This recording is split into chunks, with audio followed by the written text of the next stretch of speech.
Hi, I'm Michelle Brain and I am the Midwife Hypnotist.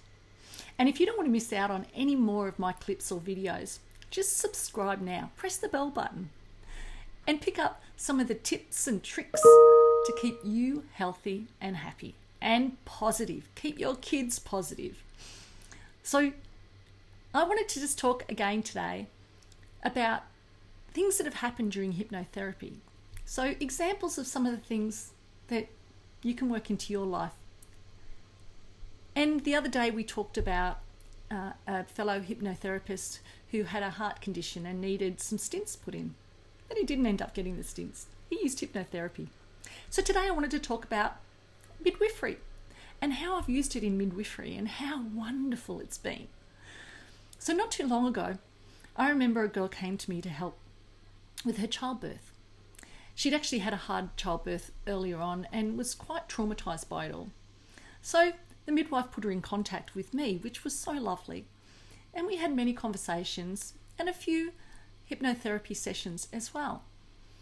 But the outcome was that when she actually went into birth, her partner was still too traumatized to go with her. So she arrived at the hospital and she called me at 4 o'clock in the morning.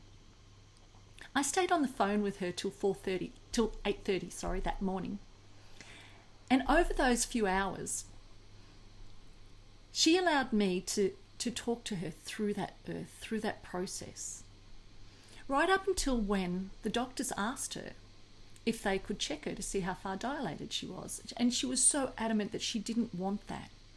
So I simply told her to close her eyes and just imagine a beautiful sun rising and setting. And at that sunset would mean that she would be fully dilated. And I asked her where the sun was for her then. She told me 7.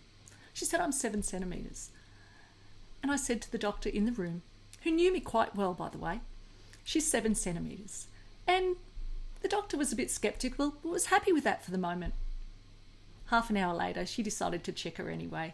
And this girl was actually starting to settle and was okay with that. She wasn't great, but she was okay.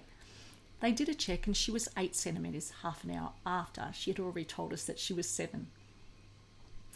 And then a little bit further on, the doctor wanted to break her water. Now, once again, she didn't want that. And she said to me, Michelle, what can I do? I don't want them to do this. I was on the phone. I didn't have a video call. It was simply a phone call. And I said to her, if you're ready to let your waters go, then you can do that. You don't need assistance. Just imagine the waters running. We were talking about floating in the water on a beach. And I said, just imagine those waters just running up the beach. And the second time that we did it, as those waters just run up along the beach like the ebb and flow, her waters released. And she gave birth not too long later. And I was on the phone. And in fact, right up until the birth, I assisted her to just follow her body. She put her hands down and she birthed her own baby. And the midwife and the doctor in the room were so respectful. I actually received a phone call from the doctor afterwards to tell me that she'd never seen anything like it. And she was so amazed she wanted me to talk to the midwives. So yes, hypnotherapy can make such a difference in your life. For many things, you don't have to be having a baby. The midwife hypnotist is about life. It's about bringing new life, a change of life, a change of focus. So if you need to change your focus, if you need to adjust or move something in your life and you're having trouble doing it, try some hypnotherapy. Check out my website, michellebrain.com.